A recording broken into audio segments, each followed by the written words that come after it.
Hello friends, नमस्कार। Please subscribe my channel and press the bell icon. तो चलिए बढ़ते हैं आज की पहली खबर की ओर। 1 अप्रैल से इनकम टैक्स से जुड़े 5 नियमों में होगा बदलाव। इसका आपकी जेब पर भी होगा असर। 1 अप्रैल से इनकम टैक्स से जुड़े कई नियम बदल जाएंगे। इन बदलावों के तहत 1 अप्रैल से ऐसे सीनियर सिटीजन्स जिनकी उम्र 75 साल से अधिक है, उन्हें इनकम टैक्स रिटर्न नहीं भरना होगा। इसके अलावा ईपीएफ में कर्मचारी के साल में 2.5 लाख रुपये से ज़्यादा की कंट्रीब्यूशन पर मिलने वाले ब्याज पर टैक्स लगाया जाएगा। हम आपको ऐसे ही 5 बदलावों के बारे में बता रहे हैं। ईपीएफ से मिलने वाले टैक्स पर टैक्स। बजट 2021-22 में एम्प्लॉई प्रोविडेंट फंड ईपीएफ से मिलने वाले ब्याज पर टैक्स की घोषणा की गई थी। अब एक वित्त वर्ष में 2.5 लाख तक ईपीएफ में निवेश ही टैक्स फ्री होगा। उससे ज़्यादा निवेश करने पर एडिशनल अमाउंट पर इंटरेस्ट से होने वाली कमाई पर टैक्स लगेगा। मतलब अगर आपने 3 लाख रुपये सालाना जमा किए हैं तो 50,000 पर ब्याज से जो कमाई होगी उस पर आपकी टैक्स स्लैब की दर से टैक्स लगेगा। Pre filled ITR form. कर्मचारियों की सहूलियत के लिए और इनकम टैक्स रिटर्न फाइल करने की प्रक्रिया को आसान बनाने के लिए इंडिविजुअल टैक्स पेयर्स को अब 1 अप्रैल 2021 से प्री फिल्ड आईटीआर फॉर्म उपलब्ध कराया जाएगा। इससे आईटीआर फाइल करना आसान हो जाएगा। एलटीसी स्कीम का ले सकेंगे फ़ायदा। Travel leave concession cash voucher scheme नए वित्त वर्ष में लागू हो जाएगी। यह स्कीम उन कर्मचारियों के लिए लॉन्च की गई है जिन्होंने कोरोना वायरस महामारी के कारण लगे यात्रा प्रतिबंध की वजह से एलटीसी टैक्स बेनिफिट का फ़ायदा नहीं उठाया था।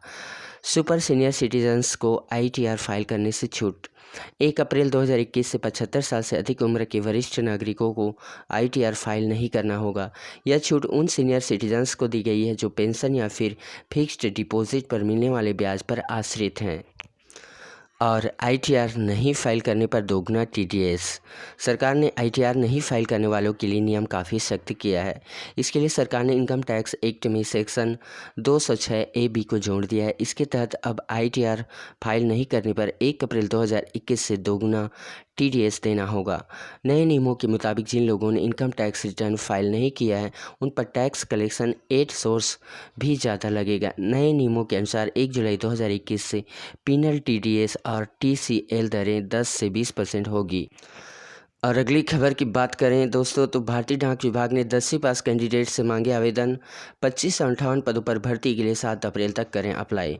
भारतीय डाक विभाग ने छत्तीसगढ़ और केरल सर्कल में डाक से सेवक ब्रांच पोस्ट मैनेजर और असिस्टेंस ब्रांच पोस्ट मैनेजर के 25 से 58 पदों पर भर्ती के लिए आवेदन मांगे हैं। इन पदों के लिए 10वीं पास कैंडिडेट 7 अप्रैल तक ऑनलाइन आवेदन अप्लाई कर सकते हैं। खास बात यह है कि इन पदों पर भर्ती के लिए न तो कोई लिखित परीक्षा होगी और न ही कोई इंटरव्यू होगा। पदों की संख्या 25 से 58, केरल सर्कल 1421 और छत्तीसगढ़ सर्कल 1137। आइए बताते हैं कब से कब तक भरे जाएंगे ऑनलाइन फॉर्म। ऑनलाइन आवेदन शुरू होने की तारीख 8/3/2021। ऑनलाइन आवेदन करने की आखिरी तारीख 7 अप्रैल 2021। आवेदन शुल्क जमा कराने की आखिरी तारीख 7 अप्रैल 2021।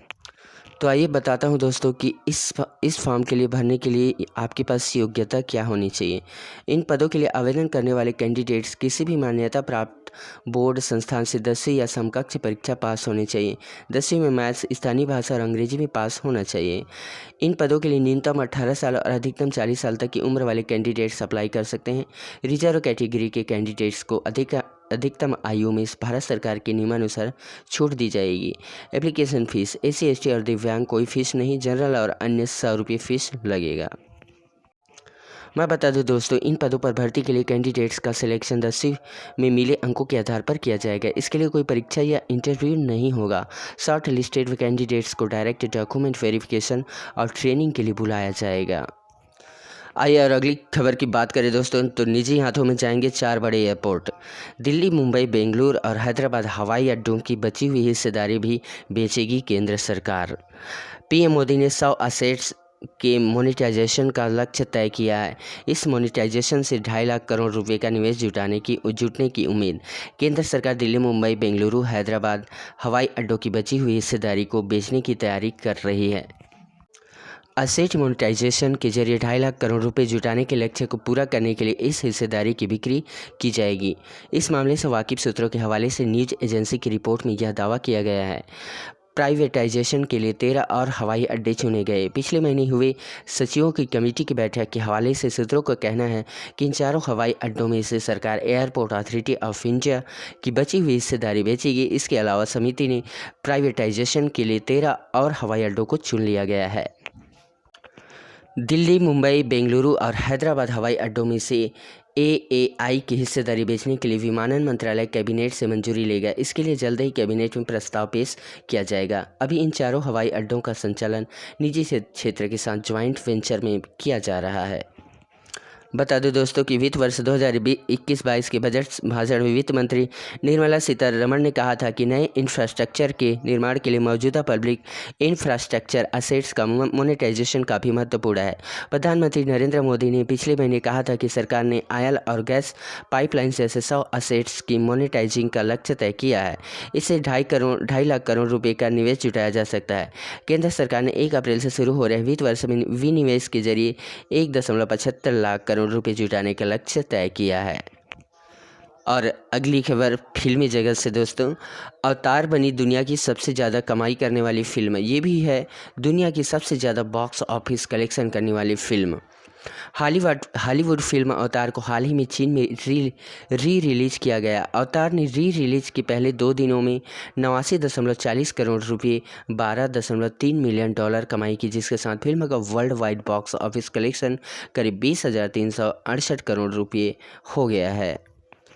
20,368 करोड़ रुपए कलेक्शन करते हुए अवतार ने कमाई के मामले में अवेंजर्स एंड गेम को पीछे छोड़ दिया है, जिसका कुल कलेक्शन 20,332 करोड़ रुपए था। आइए जानते हैं इनके अलावा दुनिया की सबसे ज़्यादा कमाई करने वाली फिल्में कौन सी है।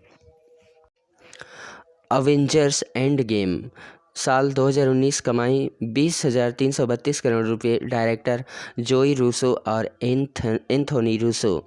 साल 2019 में रिलीज हुई फिल्म अवेंजर्स एंड गेम एक ज़बरदस्त हिट फिल्म साबित हुई थी। फिल्म ने वर्ल्ड वाइड 20,332 करोड़ रुपए की कमाई की थी। टाइटैनिक साल 1997 कमाई 14,147.11 करोड़ रुपए। Director James Cameron.